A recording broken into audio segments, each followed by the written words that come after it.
হাজারো সাথী, হাজারো সন্তানের জীবনের বিনিময়ে যে বিজয় আমরা পেলাম, এই বিজয়ও অমূল্য।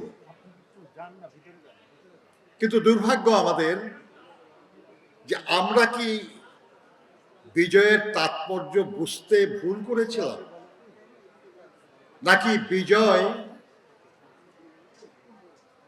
আমাদের শুধুই সাময়িক প্রশান্তির কারণ হয়েছিল, যার জন্য সেই বিজয়ের সুফল আমরা ভোগ করতে পারি নাই? কেন? আমরা তো বাংলাকে রাষ্ট্রভাষা হিসেবে অর্জন করতে পেরেছিলাম,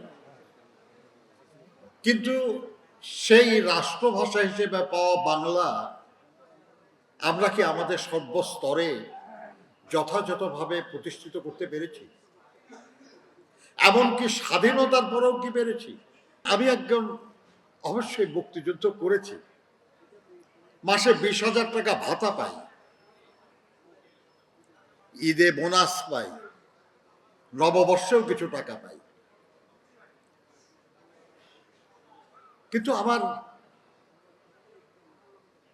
আমি যতটুকু পারি, এটা আমার কাজ, আমি কি করি সেটা ভিন্ন কথা, কিন্তু আমি লজ্জিত হই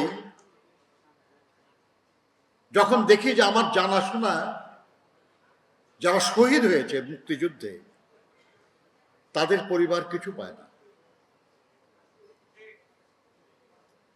খেতাবপ্রাপ্ত মুক্তিযোদ্ধা কিংবা ঢাকায় মুক্তিযোদ্ধা পুনর্বাসন কেন্দ্রে যেসব পঙ্গু মুক্তিযোদ্ধা, তাদেরকে রাষ্ট্রীয় দিবসগুলিতে বঙ্গভবন কিংবা অন্য ভবনে দাওয়াত করা হয়, কিন্তু একটা উপজেলা পর্যায়ে, একটা পৌরসভা পর্যায়ে, একটা জেলা পর্যায়ে, কোন পর্যায়ে কি শহীদদের পরিবারের সদস্যদেরকে আমরা দাওয়াত করি, সম্মান জানাই?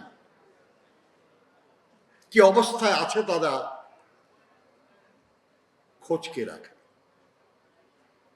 তাহলে কি বলতে হবে যে আমরা যারা যুদ্ধ করেছি, বেঁচে আছি, আমরাই বেশি গুরুত্বপূর্ণ, না যারা যুদ্ধ করতে করতে মরে গেছে, কিংবা যুদ্ধের কারণে, যুদ্ধকে সমর্থন করার কারণে যারা শহীদ হয়েছে?